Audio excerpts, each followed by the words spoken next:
Next up, we're in Brighton, a bayside suburb of Melbourne.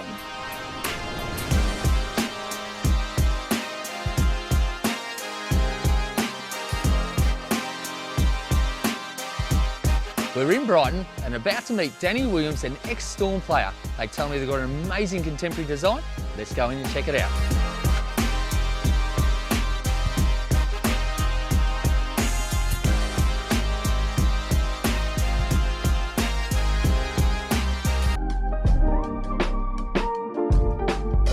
So Danny, I'm going to say, mate, I do love this pool fence here. Like, you've got steel rods here, you've got the glass fence here with the Polaris hinges, which are the safest on the market as well at the same time.